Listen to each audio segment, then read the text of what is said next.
বর্তমানে কিন্তু দেশের কোথাও শৈত্যপ্রবাহ নেই। হ্যাঁ, আজকে সর্বনিম্ন তাপমাত্রা দেশে যেটা রেকর্ড করা হয়েছে 12.8 ডিগ্রি যশোরে, এবং ঢাকায় সর্বনিম্ন তাপমাত্রা 16.3 ডিগ্রি।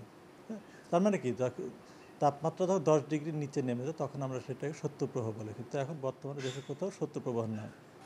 তারপরেও কিন্তু মানুষের মধ্যে কিন্তু তীব্র শীত অনুভূত হচ্ছে।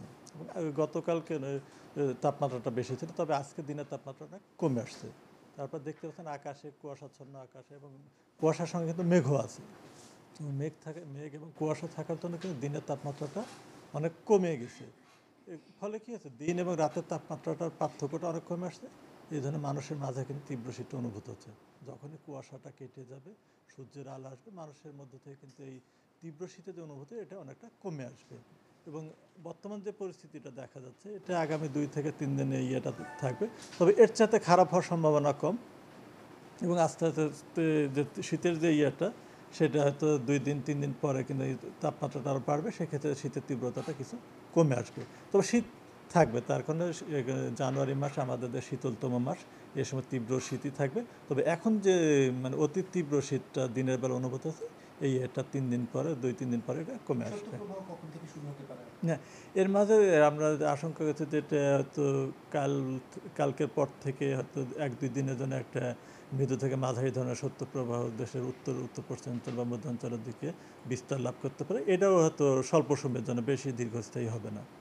তবে আগামী 3 দিন পরে মানে শীতের তীব্রতাটা কিছুটা এখন যেটা হচ্ছে এটা কমে আসবে, তবে শীত থাকবে। জানুয়ারি মাস এটা শীত থাকবে।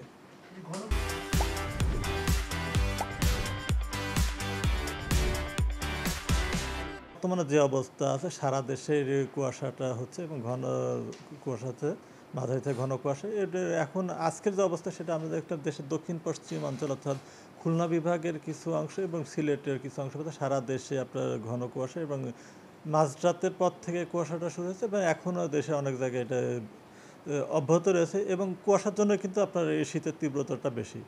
আর কুয়াশার যে ব্যাপারটা, শীতকালে আসে কুয়াশাটা হচ্ছে স্বাভাবিক একটা প্রক্রিয়া, কুয়াশা সবসময় হয়। এটা কখনো হয়তো অল্প সময়ের জন্য, কখনো বেশি সময়। এখন যেটা কুয়াশাটা হচ্ছে এটা আমরা বলছি অ্যাডভেকশন ফগ মানে ফগটা এক জায়গায়, কুয়াশাটা এক জায়গায় তৈরি হচ্ছে। এটা মূলত যে ভারতের উত্তরপ্রদেশ থেকে তৈরি হয়, এবং এটা আস্তে আস্তে ধাবিত হয়ে বাংলাদেশের দিকে আসে। গতকালকে কিন্তু এরকম কুয়াশা ছিল না, কিন্তু এটা উত্তরপ্রদেশে, বাংলাদেশে, বিহার পর্যন্ত এসছিল। আমরা গতকালকে আমরা বলছিলাম যে আজকে সারা দেশে মাঝারি থেকে ঘন কুয়াশা হবে, এবং এই ঘন কুয়াশার ফলে কিন্তু শীতের তীব্রতাটা দিনের বেলা বাড়বে, এবং অন্যান্য যে বিমান চলাচল বা রাস্তাঘাটে যান চলাচল এবং অভ্যন্তরীণ নৌ চলাচলে সাময়িকভাবে বিঘ্ন ঘটার কথা আমরা গতকালকে উল্লেখ করেছিলাম।